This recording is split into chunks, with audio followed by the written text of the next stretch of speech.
Hi and welcome to T10 Info TV SK channel. My name is Syed here. I'm with the latest news for 31st August 2023.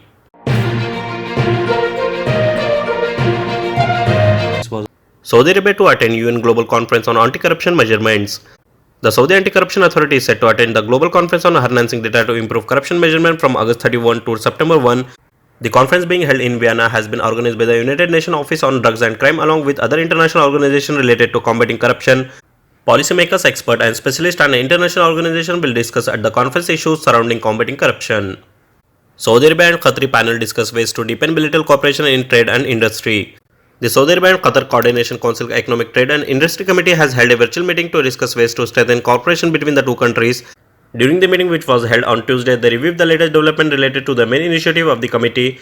The meeting of the heads of the committee sought to deepen the existing cooperation between Saudi Arabia and Qatar and expand ties with the aim of achieving harmonization between the output of the Economy, Trade and Industry Committee and in preparation for the meeting of Saudi-Qatari Coordination Council headed by the leaders. Fuel program launched to train 100,000 Saudis on digital jobs. A new training program designed for skill and future jobs under the name Fuel has been launched to train and empower 100,000 Saudis to acquire necessary skills for the labor market. The launch of Fuel, which aims to train 100,000 Saudi men and women in the first year, has been announced by the Ministry of Communication and Information Technology, the Saudi Digital Academy and Coursera in cooperation with the National E-Learning Center. Iranian weightlifter Mustafa Raji banned for photo with Israel. Iranian weightlifter has given a lifetime ban by Iran Weightlifting Federation after talking to and shaking hands with Israel participant at the World Master Championship.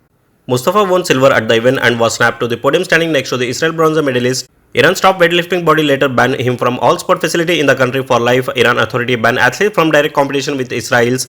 Mustafa Raji was draped in his country national flag as he stood next to Israeli athletes Maxim Swirsky on Saturday. The two were at non-professional competition for the legends of weightlifting in Poland. Indonesia arrests 88 Chinese nationals in online romance scam. Indonesian police said Wednesday they have arrested 88 Chinese citizens for involvement in a cross-border telephone and online romance scam syndicate after receiving a tip from the Chinese Security Ministry. The suspects, including 5 women, were arrested on Batam Island next to Singapore, said Rio Island police spokesperson Zahwani Pandra Arsya. They were working from a shop house, a building with mixed commercial and residential use in an industrial park. Police believe the suspects are members of a telephone fraud and online love scam syndicate. UK Foreign Secretary says he raised human rights on Chinese visit. British Foreign Secretary James Cleverly said he had raised human rights concern at every single one of his meetings with top Chinese officials as he made a state visit to Beijing on Wednesday. Cleverly, the first UK foreign minister to visit China for 5 years, held talks with Chinese Vice President Hang Zhang and met top diplomat Wang Yi. A German court denies weapons permit to Special Forces soldiers who serve in Afghanistan. A German court ruled Wednesday that a Special Force soldier who believes he is at risk of attack by militant extremists because he served in Afghanistan is not entitled to a private weapons permit. The 42-year-old soldier, whose name the court did not release, the first appeal for a permit to carry a weapon in 2016. His request was rejected by police. He appealed the decision successfully to court in the western town of Minden, but regional authority appeal and a higher administrative court in Munster on Wednesday ruled against the soldier. Sri Lanka tweaks foreign policy to prioritize Middle East. Sri Lanka is reorienting its diplomacy to prioritize the Middle East, the country foreign ministry said on Wednesday after a parliamentary review of diplomatic relations. Sri Lanka's Parliamentary Committee on International Relations convened last week to discuss policies related to Middle Eastern countries and ruled that they need to be strengthened. Foreign Minister Ali Sabri told Arab News that new effort will seek to create more opportunity for Middle Eastern countries to make use of Sri Lanka's location and foreign policy to trade with the wider region. Minister Ali Sabri said there is so much for everybody to gain in the world, and Sri Lanka being the gateway to South Asia, it would be an ideal location for anyone to put their money in and invest in Sri Lanka. Iraq looks to attract Filipino workers after 10 years gap. A delegation from Baghdad held talks with officials in Manila on Wednesday to bring Filipino health workers to Iraq, which seeks to reboot its cooperation with the Philippines after a 10-year gap. Iraq and the Philippines established normal relations in 1975 with the opening of the Iraq embassy in Manila, followed by the Philippines opening its mission in Baghdad 5 years later.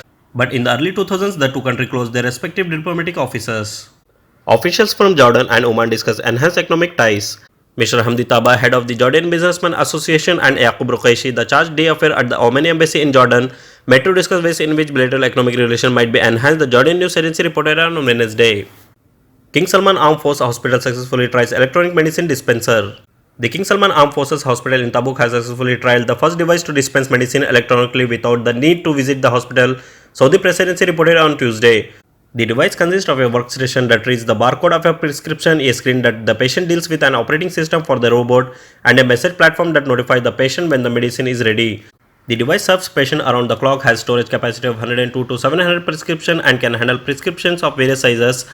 The medicines are protected from damages, vandalism, and thief, and the device provides statistics for medicines dispensed to a patient on daily, monthly, or annually basis. Pakistan Caretaker Cabinet of Balochistan has been further expanded. 6 more ministers took oath of office, taking the total number of ministers to 11 and the total number of cabinet members to 14 with the addition of advisors. Governor Malik Abdul Wali Kakar administered the oath to the minister in the swearing-in ceremony held at Governor House, Quetta on Wednesday.